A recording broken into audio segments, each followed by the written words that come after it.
آخری بات میں عرض کروں کہ ہم اچھے اخلاق والے کیسے بن سکتے ہیں؟ اچھے اخلاق والے کیسے بن سکتے ہیں؟ تو آسان سی بات ہے کہ انسان اپنے گرد و پیش کے ماحول سے اثر لیتا ہے. جو لوگ اس کے ارد گرد رہتے ہیں ان کے اثرات اس بندے پر پڑتے ہیں. اگر ارد گرد اچھے اخلاق والے لوگ رہیں گے، اگر اس کا اٹھنا بیٹھنا اچھے اخلاق والوں سے ہوگا تو اس کے اندر بھی اچھے اخلاق آ جائیں گے. اگر اس کا اٹھنا بیٹھنا برے اخلاق والوں سے ہوگا تو اس کے اندر بھی برے اخلاق آ جائیں گے. یہ جو اللہ والے ہوتے ہیں، مشائخ صوفیاء جو ہوتے ہیں، جب لوگ ان کے ساتھ تعلق جوڑتے ہیں تو وہ اچھے اخلاق والے بن جاتے ہیں. کیونکہ تصوف اور سلوک، جس کو ہم سادہ الفاظ میں پیری مریدی کہتے ہیں، یہ تصوف اور سلوک، اس کا پرانے زمانے میں جو نام تھا وہ علم الاخلاق تھا. یہ اخلاق والا علم تھا. تصوف اور سلوک میں دوسروں کو اخلاق سکھائے جاتے ہیں. جو بندہ یہ چاہتا ہے کہ میں اچھے اخلاق والا بن جاؤں، اس پر لازم ہے کہ اللہ والوں کے ساتھ تعلق جوڑے، اللہ کے نیک بندوں کے ساتھ تعلق جوڑے، کیونکہ نیک لوگوں کا تعلق بندے پر اثر انداز ہوتا ہے. صحیح بخاری شریف میں ایک محدث کا تذکرہ کثرت سے ملتا ہے، امام شعبہ رحمت اللہ علیہ، بڑے اعلیٰ پائے کے محدث تھے. ان کے بارے میں علامہ ذہبی رحمت اللہ علیہ نے لکھا ہے کہ ایک جگہ پہ حدیث کا درس دیا کرتے تھے.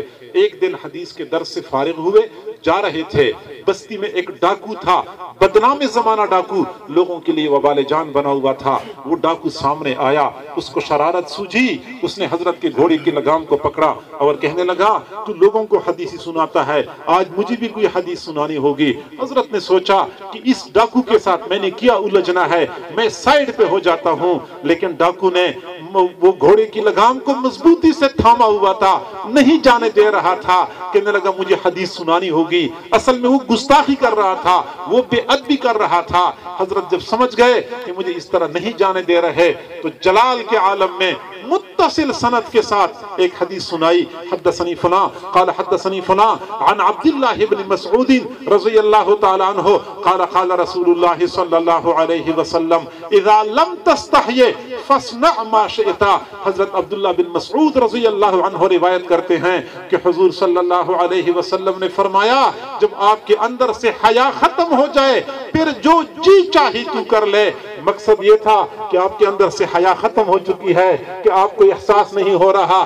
اللہ والے کی زبان سے نکلے ہوئے الفاظ تھے جو تیر کی طرح اس کے دل میں پیوست ہو گئے. اس کے دل پہ چوٹ لگی. اس نے سوچا میں کتنا برا بن چکا ہوں، عام لوگوں کو تو پریشان کرتا رہا، اب میں نے اللہ والوں کو پریشان کرنا شروع کر دیا. اس کو احساس ہو گیا ایک اللہ والی کی نظر پڑ چکی تھی.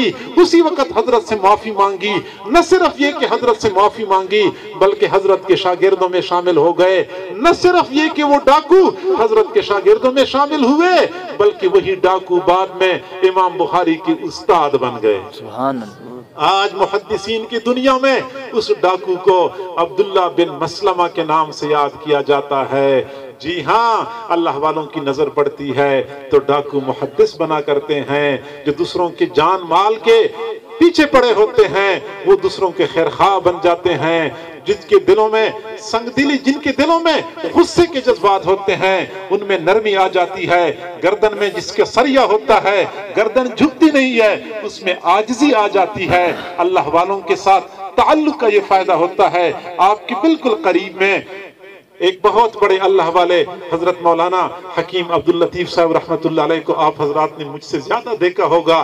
یہاں ان کا اکثر آنا جانا ہوتا تھا. جن لوگوں کا ان کے ساتھ تعلق تھا کیسی ان کی زندگیوں میں اچھے اخلاق والا عنصر نظر آتا تھا. آج بھی ان کی زندگیوں میں آپ کو اچھے اخلاق نظر آتے ہوں گے جن کا صحیح معنوں میں ان کے ساتھ تعلق تھا. ایسی ہی اللہ والوں کے ساتھ تعلق جوڑیں، یقیناً ہم سب اچھے اخلاق والے بن جائیں گے. اللہ تعالی ہم سب کو سمجھنے اور عمل کرنے کی توفیق عطا فرمائے. وآخر دعوانا ان الحمدللہ رب العالمین.